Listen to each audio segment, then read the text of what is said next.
Hello, Chaudhry's champions. I apologize that it's been a while since I've done a read aloud, but I was actually contacting some people in the community hoping they'd read for me, and I'm still trying to get that together. So it's in the works. Hopefully you'll have some guest readers soon. And until then, here I am, back at it with Abe Lincoln at last. We're on chapter 3, Hide, Hide. Willie was waiting at the bottom of the ladder. "Hello," he said.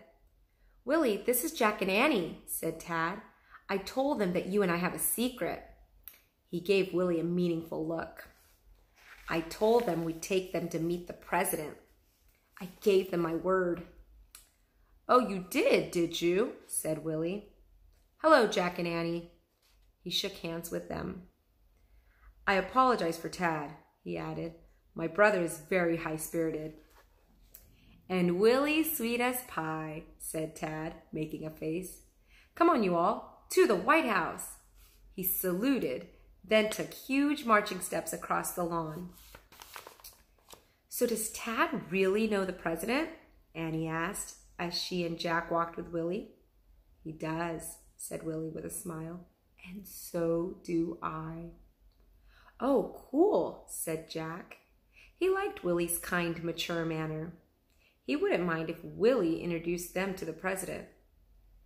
"Do you think you could introduce us?" "If Tad doesn't introduce you first," said Willie. "Then I'd be happy to." "That would be great," said Jack. As Tad marched ahead of them, Jack, Annie, and Willie walked through the sun-dappled grove of trees. The air was chilly, but it smelled like spring. It looked like spring, too. Tiny buds sprouted from bare branches. Birds flitted from tree to tree, and robins hunted for worms in the green grass. "Are your parents visiting the White House today?" Annie asked Willie. "You could say that," said Willie. "Look at me," Tad called. He was running backward up the carriageway. "Watch out, Tad," shouted Willie. Tad jumped out of the path of a horse-drawn carriage just in time. The carriage stopped in front of the president's house. The crowd was huge now. As people tried to squeeze through the front doors, some waved pieces of paper at the guard. "Everyone wants to meet the new president," said Tad. "They all want something from him." "Don't talk that way, Tad," said Willie. He turned to Jack and Annie. "They're mostly looking for jobs in the government. They have to take care of their families." Tad led the way past the carriages and between the columns to the crowd at the door. "Allow us to enter," he shouted to the guard at the door. "Jack and Annie are here, important friends of the president." To Jack's amazement, the guard did as Tad commanded. The man moved people aside and let Tad, Willie, Annie, and Jack walk right into the White House. Jack trailed behind as they all passed through the entranceway. From there, they went around a bronze screen and into a wide hall filled with grown-ups. "Make way!" shouted Tad as he squeezed through the crowd. A few women squealed. Their hoop skirts rocked and swirled. "Stop, Tad," said Willie, grabbing his brother. "Calm yourself."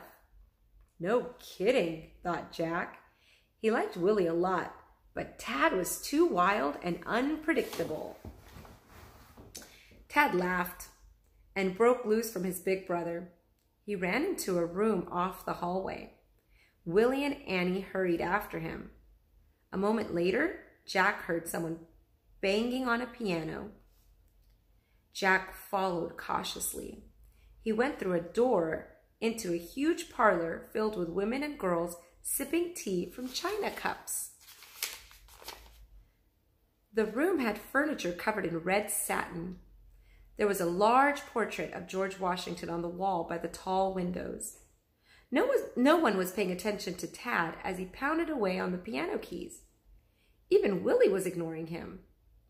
He was busy introducing Annie to a plump, dark-haired woman sitting on a sofa. Why don't the grown-ups stop this bratty kid? Jack wondered. Where are his parents? The White House guards? The Secret Service? Tad turned his head and caught Jack frowning at him. He jumped up from the piano bench, rushed over and grabbed Jack's hand. Sorry, mate, I almost forgot. I gave you my word, he said. Come along. And here's some pictures.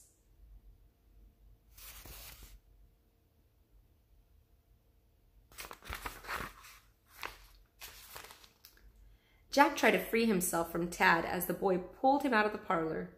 Stop! Let me go! I have to wait for my sister, said Jack. He looked back and saw Willie and Annie still talking with the woman on the sofa. They'll catch up to us, said Tad. Come along. I have a secret that you won't believe. Please, leave me alone, said Jack. No, come with me or I'll start screaming, said Tad. And I can scream very, very loud. He had a wild look at his eye. Oh no, thought Jack. This kid was totally insane. Don't scream, just hold on a second, he called out. Annie, Willie! But neither of them looked up. Come on, it's now or never, said Tad. He pulled Jack down the carpeted hallway toward a wide staircase. Let go of me, I'm serious, Jack said. Tad let go of him. Please come up the stairs with me, he begged. If you don't, He opened his mouth wide. Fine, I'll come, Jack said through his teeth. He let Tad pull him through a group of grown-ups climbing the stairs. When we get to the top, I'll run back down, Jack thought. Then he could scream as loud as he wants. As soon as they reached the hallway on the second floor, Jack turned around to run. But the stairway was packed with too many people to escape. Tad grabbed Jack by the arm and pulled him to a door off the hall. The president is right in there, I promise, he whispered. Do you want to meet him or not? Not, said Jack. At least not with you, he thought. But you said you did, said Tad. He threw open the door and pulled Jack inside, then closed the door behind them. Jack looked around. The room was empty of people. It had a huge wooden bed with purple drapes. Flying birds were carved into the black wood. I wonder what happens next. This must be the president's bedroom, Jack thought with awe and horror. He whirled around, but Tad gripped the door handle.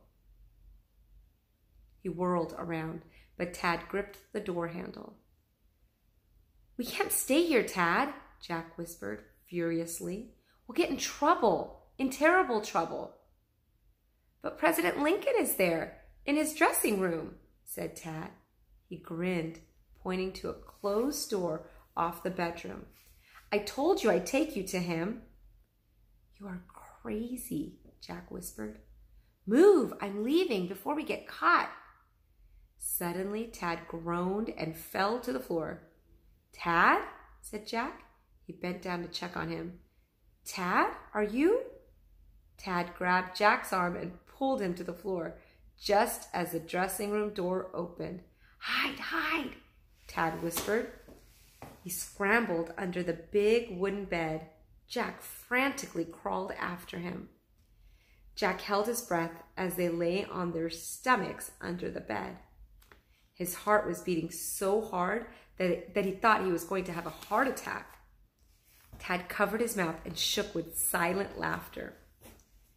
Two large feet in black socks stopped beside the bed. Jack felt the bed sink down. A pair of hands put a pair of large leather shoes down on the floor. The feet slipped into the shoes. Then the weight lifted off the bed and the shoes stepped forward. That's what they see. Tad crawled silently out from under the bed. Then he tackled the person wearing the shoes. The man yelled and fell to the floor. Tad sat on top of him and beat him with his small fists. From his hiding place, Jack could see a dark-haired man lying on his side, groaning and moaning. Tad was attacking the President of the United States.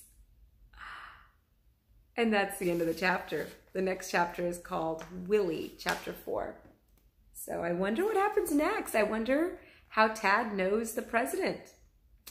Pretty interesting. I hope you will stay tuned, and I promise not to take so long before the next chapter.